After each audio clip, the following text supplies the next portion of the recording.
बारिश, कागज की नाव और बचपन की वो दोपहरें, कुछ याद आया ना? आज हम सब ना उसी दुनिया में वापस चलने वाले हैं।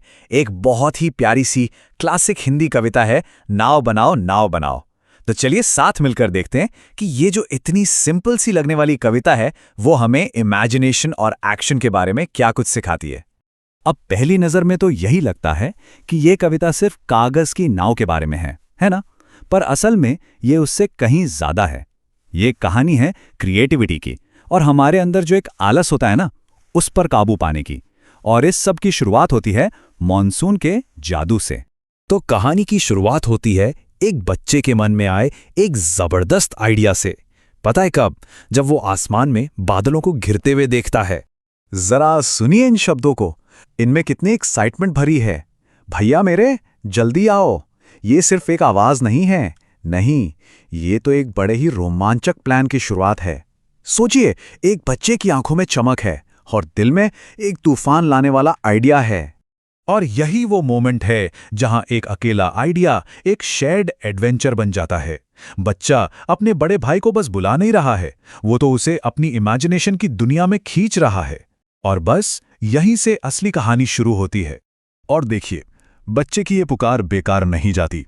ऐसा लगता है जैसे बाहर नेचर भी उसके इस प्लान में शामिल हो रही है। आसमान में ना मॉनसून का जादू छाने लगा है। वाह, कविता की ये लाइन कितनी खूबसूरत है। घिर घिर कर बादल छाया है, सात समुंदर भर लाया है। जरा बच्चे की इमेजिनेशन तो देखिए।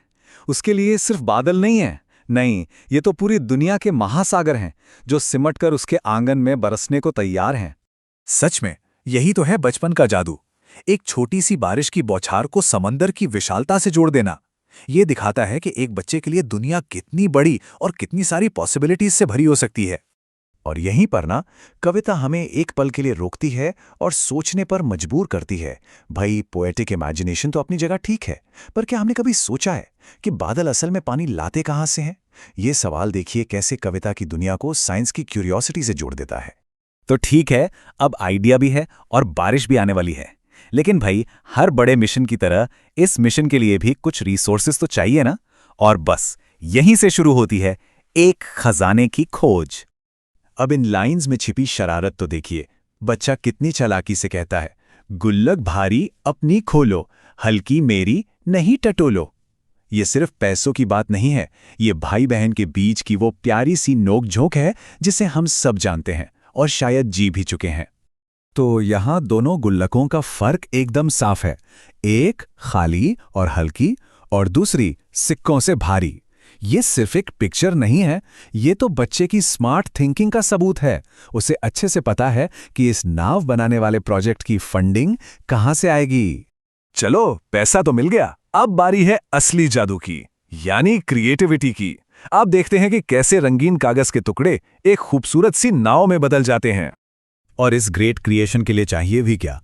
कुछ बहुत ही सिंपल सी चीजें। चमकीले कागज, लाल, हरे, नीले, पीले रंग, एक कैंची और बस हाथ का हुनर। ये हमें याद दिलाता है कि सबसे ज्यादा खुशी तो अक्सर सबसे सिंपल चीजों में ही छिपी होती है। तो प्रोसेस बहुत ही सीधा साधा है। रंगीन कागज लाओ, कैंची से काटो और अपने हाथों से मोड़ मोड़ कर एक नाव बना लो। और फिर सबसे जरूरी स्टेप, उसे पानी में तैराकर खुशियां मनाओ। कविता इसी बात पर तो जोर देती है, कुछ करने का जो आनंद है वो सबसे बड़ा है। यहां गोल सिर्फ एक नाव बनाना नहीं है, बल्कि एक रंग बिरंगी नाव बनाना है।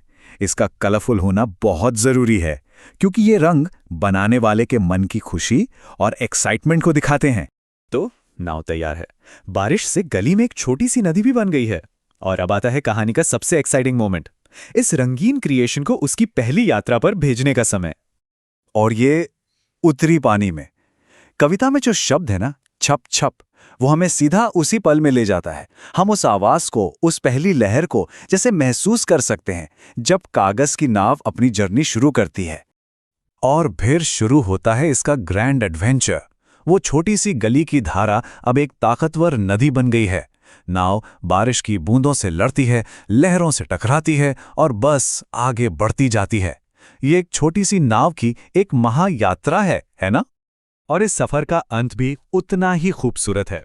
नाव की ये यात्रा सिर्फ उसे बनाने वाले को ही नहीं बल्कि देखने वाले हर इंसान को खुशी देती है। जैसा कविता में कहा गया है, ये सबकी आंखों चढ़ती गढ़ती है, मतलब सबका ध्यान अपनी ओर खींचती है और सबको मजा देती है। लेकिन एक मिनट रुकिए, इस पूरी कहानी में एक कैरेक्टर थोड़ा पीछे रह गया। कौन? वो बड़ा भाई जिसने शुरुआत में मदद करने से मना कर दिया था। उसकी इसी ना के पीछे इस कविता का सबसे बड़ा लेसन छिपा है। याद है उसने क्या कहा था? क्या कहते, मेरे क्या बस का। ये कुछ जाना पहचाना सा बहाना लग रहा है ना? ये वही बहाना है जो अक्सर हम सब किसी नए काम को टालने के लिए देते हैं। जरा सोचिए, क्या सच में नाव बनाना उसके बस का नहीं था? भाई, कागज मोड़ना कोई रॉकेट साइंस तो है नहीं, तो अगर स्किल की कमी नहीं थी, रिसोर्सेज की भी नहीं, तो फिर असली प्रॉब्लम क्या थी? और कविता बिल्कुल आखिरी स्टैंजा में इसका जवाब सिर्फ एक शब्द में देती है, आलस, लेजीनेस। ये कोई बाहर की रुकावट नहीं थी, बल्कि अंदर की एक आदत थी। कविता का मैसेज एकदम साफ है, हमारे सपनों और हमारे एक्शंस के बीच की असली दीवार अक्सर सिर्फ आलस की होती है। तो ये जो इतनी सिंपल सी कविता है, ये हमें एक बहुत बड़े सवाल के साथ छोड़ जाती है। सोचिए, हमारी जिंदगी में ऐसी कितनी ही कागज की नावें हैं जिन्हें हम बनाना तो चाहते हैं पर बना नहीं पाते। और कितनी बार ऐसा होता है कि हमें कुछ कमाल का करने से रोकने वाली अकेली चीज सिर्फ हमारा अपना आलस, हमारी अपनी इनर्शिया होती है। सच में सोचने वाली बात है।